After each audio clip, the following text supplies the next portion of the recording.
Welcome back. सियासतदानों से भी बात करते रहते हैं हम हर वक्त ट्रांसमिशंस के अंदर, और ओवरऑल जो तज्जिया करते हैं लोग उनसे भी गुफ्तगू रहती है। लेकिन आज प्रोग्राम के सेगमेंट में, इस हिस्से में हम बात करेंगे उन रिपोर्टर्स की, उन रिपोर्टर्स से जो कि ये तमाम जो इस वक्त सियासी सिचुएशन है इस्लामाबाद के अंदर उसको बड़ा क्लोजली मॉनिटर कर रहे हैं। हमारे साथ हैं हसन अयूब, सुप्रीम कोर्ट की बीट देखते हैं।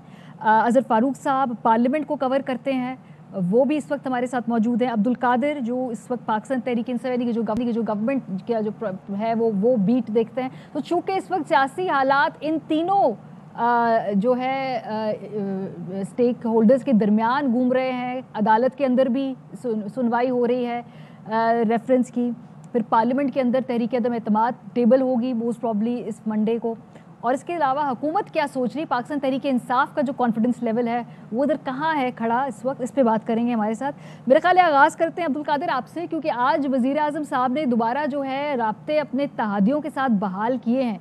शाह महमूद कुरैशी साहब आज फटाफट उन्होंने 2 मुलाकातें की हैं। तो क्या पीटीआई किस चीज़ पे जो है वो लास्ट मिनट पे ये राब्ते कर रही है, वो क्या निगोशिएबल बातें हैं, कौन सी नॉन निगोशिएबल बातें हैं, आज के दिन जो गुफ्तगू हो रही है वो किस कॉन्टेक्स्ट में हो रही है? देखिए, कल प्राइम मिनिस्टर इमरान खान की एक बड़ी अहम मुलाकात हुई थी। उस मुलाकात में उन्होंने कहा था कि हम इत्तेहादियों से बातचीत कर रहे हैं और एक हद तक हम देखेंगे कि कंप्रोमाइज़ कहाँ तक हो सकता है, एक हद से ज़्यादा नहीं करेंगे। तो आज का दिन बड़ा अहम है क्योंकि आज शाह महमूद कुरैशी साहब लाहौर पहुँचे, फिर वापस इस्लामाबाद, एक ही दिन में एमकेएम से भी मुलाकात हुई, फिर काफ लीग के साथ भी उनके राब्ते हुए। इस वक्त जब मैं आपसे बात कर रहा हूँ, अब से कुछ देर पहले ही एमकेएम के अरकान से उनकी अहम मुलाकात इस्लामाबाद में ख़त्म हुई है। आखिरी पेशकश उनको कर दी गई है। टेबल पर आखिरी क्या ऑप्शंस हैं, वज़ीर आज़म इमरान खान किस हद तक जा सकते हैं, इस बारे में अपने इत्तेहादियों को आज के दिन बता दिया गया है। अब फैसला इत्तेहादियों ने करना है। हुकूमत ने हर सतह पर अपनी कानूनी आइनी पोजीशन वाज़े कर रखी है। सुप्रीम कोर्ट में भी केस है, फिर ये हॉर्स ट्रेडिंग वाला जो मामला है इसके ऊपर भी फ्रंट फुट पर है, फिर मोबिलाइजेशन भी आवाम के बड़े पैमाने पर की जा रही है। आज पूरा दिन मैं इस्लामाबाद की ये सड़कों पर देखा, फिर अभी मैं थोड़ी देर पहले ही परेड ग्राउंड से भी होके आया। काफ़िले पूरे मुल्क से यहाँ पर पहुँच रहे हैं, गिलगित बल्तिस्तान, कश्मीर, खैबर पख्तूनख्वा, सिंध, हर जगह से काफ़िले पहुँच रहे हैं। तो इतनी मैस लेवल पर मोबिलाइजेशन जो है वो भी हुकूमत कर रही है। तो अपने तौर पर हर फ्रंट फुट पर जो है वो देखी जा रही है। जैसे सुप्रीम कोर्ट का महाज है, वहाँ पर भी इत्तेहादियों के साथ बातचीत है, वहाँ पर भी फिर आवाम में आज देखा प्राइम मिनिस्टर इमरान खान फिर एक दिन के वक्फे से जलसे कर रहे हैं। तो जो एक माइंडसेट बनता जा रहा है गवर्नमेंट का, जो आसपास शुनीद है, जो बातें सुनने में आ रही हैं, वो कबल अज़ वक्त इंतखाबात की तरफ ऐसा लग रहा है कि जैसे कोई राह कबल अज़ वक्त इंतखाबात के हवाले से निकल सकती है। कोई फेस सेविंग दोनों पार्टीज़ की इस हवाले से भी हो रही हैं और इस पर अब वफाकी वज़रा के बड़े क्लियर किस्म के बयानात भी आने लगे हैं। ऑल्दो कि वो ये कहते हैं कि ये हमारी अपनी ज़ाती राय है, लेकिन ये ज़ाती राय उस वक्त तक मीडिया पर नहीं लाई जा सकती जब तक पार्टी पॉलिसी ना हो या इस तरह से कोई गो हेड ना दिया जा सके। और प्राइम मिनिस्टर से भी कल जब ये क्वेश्चन हुआ था कि क्या आप कबल अज़ वक्त इंतखाबात के लिए तैयार हैं, तो उन्होंने कहा था कि अभी फौरी तौर पर नहीं, लेकिन 6 महीने के बाद हम तैयार हो सकते हैं और हमें कोई डर नहीं है अब इलेक्शन में जाने का, जिस तरह की कैंपेन हो रही है। तो उससे लग रहा है कि माइंड बन चुका है कबल अज़ वक्त इंतखाबात के लिए।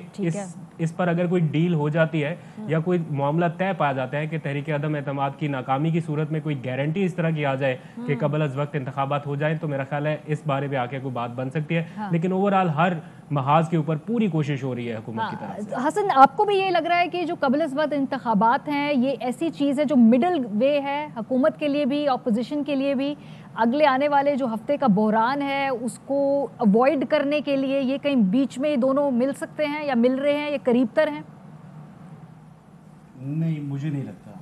मारिया, अगर आप मुझसे पूछें, जो मेरे पास इंफॉर्मेशन है उस इंफॉर्मेशन में ऐसी कोई चीज़ भी ऑपोजिशन के माइंड में नहीं है और कोई मिडल वे जो है वो अब देखिए पॉसिबल नहीं है।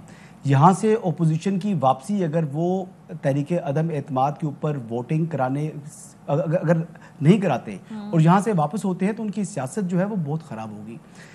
इसके अलावा नंबर गेम जो है, जो मामला सड़कों का नहीं है, मामला रैलीज का नहीं है, किसका जलसा बड़ा होगा किसका जलसा छोटा होगा, मामला ये नहीं है। मामला ये है कि पार्लियामान के अंदर अक्सरियत किसके पास है। क्या 172 का हिंसा अपोजिशन मुकम्मल कर सकती है, क्या वो शो कर सकती है? तो जो मेरी इतलात है कि वो कॉन्फिडेंट है। 172 का जो नंबर है वो उनके पास अवेलेबल है। जब 172 का नंबर उनके पास अवेलेबल है तो फिर इंतखाबात कब होने हैं یہ فیصلہ اس نے کرنا ہے جس کے پاس 172 اراکین قومی اسمبلی ہوں گے. یعنی اگر آپ سمجھتے ہیں کہ پرائم منسٹر اناؤنس کرتے ہیں کہ وہ ارلی الیکشن کی بات کرتے ہیں, تو باقی سٹیک ہولڈرز جو پارلیمنٹ کے اندر دیگر سیاسی پارلیمانی جماعتیں ہیں وہ ان کی بات کیوں مانیں گے؟ کیونکہ اکثریت پرائم منسٹر کھو چکے ہیں, ایک چیز. اب دوسری بات, ابھی جو وہ اتحادیوں کے ساتھ رابطے ہو رہے ہیں, اب اتحادی جب تک تحریک عدم اعتماد ایوان میں پیش نہیں ہوگی تب تک وہ اپنا فیصلہ نہیں کریں گے. گورنمنٹ بھی کوشش کرتی رہے گی اور اپوزیشن جو متحدہ اپوزیشن ہے وہ بھی کوشش کرتی رہے گی. اور نیک آف دا ٹائم, کیونکہ یہ پرائم منسٹر نے بھی ہم سے جب ملاقات ہوئی تھی تو انہوں نے بھی یہ کہا تھا کہ میں یقین سے کہہ سکتا ہوں, اور he said it very rightly, کہ اتحادی بھی آخری دن جا کر اپنا فیصلہ کریں گے. اور بظاہر حالات ایسی لگتا ہے کہ جب تک ووٹنگ کا دن نہیں آتا تب تک نہ آپ کو, نہ مجھے, نہ عبد القادر کو, نہ اظہر فاروق صاحب کو, کسی کو بھی یہ ساری پکچر کلیئر نہیں ہوگی. لیکن ایک چیز جو مجھے جو ہے وہ اس وقت دکھائی دے رہی ہے وہ یہ ہے کہ جلسہ پاکستان تحریک انصاف کا کل والا وہ بہت بڑا ہوگا. ہاں نہیں, وہ تو اس میں تو کوئی دو رائے نہیں ہے. لوگ موبلائز کرنے میں کامیاب ہو جائے گی پاکستان تحریک انصاف, اور چارج ہے ان کا. لوگ خود آ رہے ہیں, آ رہے ہیں لوگ ان کا کراؤڈ چارج ہے. کچھ زبردستی کچھ لوگوں کو لے کر بھی آ رہے ہوں گے, لیکن میرے خیال کے مطابق لوگ جو ہیں وہ ولنگلی تحریک انصاف کے جلسے میں آ رہے ہیں. لیکن پرابلم یہ ہے کہ یہ معاملہ جلسے کا نہیں ہے. اب معاملہ جو ہے تحریک عدم اعتماد کا معاملہ جو ہے یہ پارلیمان کے اندر, اور یہ تو اظہر فاروق ہمیں بتائیں گے. اس پہ تو اظہر فاروق صاحب کو پھر ہمیں گفتگو میں شامل کرنا پڑے گا, کیونکہ یہ ساری گیم تو پارلیمنٹ کے اندر ہونی ہے. اور اظہر صاحب, جو ہماری انڈرسٹینڈنگ ہے وہ یہ ہے کہ جو تمام ٹرمپ کارڈ ہے وہ تو اتحادیوں کے ہاتھ میں ہی ہے. جو منحرف اراکین ہیں ان کا اپنا سٹیٹس عدالت کے اندر وہ ان کے جسے کہتے ہیں نا ایک ابہام ڈال دیا ہے, یا ایک جسے کہتے ہیں ان کے ذہن میں ایک نفسیاتی طور پہ ان کو ایک طریقے سے حکومت نے ون سٹیپ اپ کر دیا ہے. تو پھر بات تو اتحادیوں پہ آئے گی نا. اور کاف لیگ اور ایم کیو ایم ابھی تک اناؤنس نہیں کر رہے, تو وہ میکسیمائز کرنا چاہ رہے ہیں اپنا گین اس پوری سچویشن سے. جی ماریہ, بالکل آپ کی بات درست ہے. ایک تو جو منحرفین کا سٹیٹس ہے وہ میں تھوڑی سی بات کلیئر کر دوں. جب یہ ووٹ پول کرنے جائیں گے تو سپیکر کی جو رولنگ ہوگی وہ انتہائی اہمیت کی حامل ہوگی, اور اس بات کے قوی امکانات ہیں کہ سپیکر اس وقت رولنگ دے دیں گے اور ان کا ووٹ جو ہے وہ کاؤنٹ نہیں ہوگا. اس کے بعد معاملہ کورٹ میں چلا جائے گا, یہ لمبا چلے گا. اسی لیے اپوزیشن نے جو ہے وہ کوشش تیز کر دی ہیں حکومت کے اتحادیوں کے ساتھ معاملات کو فائنل کرنے کی.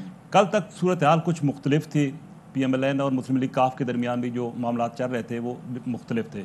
آج صورتحال جو ہے وہ مزید مختلف ہوئی ہے. جو میری اطلاعات ہیں, چونکہ میں مسلم لیگ کاف کو بھی کور کرتا ہوں, مسلم لیگ نواز کو بھی کور کرتا ہوں, آج تک جو میری اطلاعات ہیں, آج جو ملاقاتیں ہوئی ہیں حکومت کے اتحادیوں کے ساتھ وہ ملاقاتیں کوئی مثبت نہیں رہی ہیں.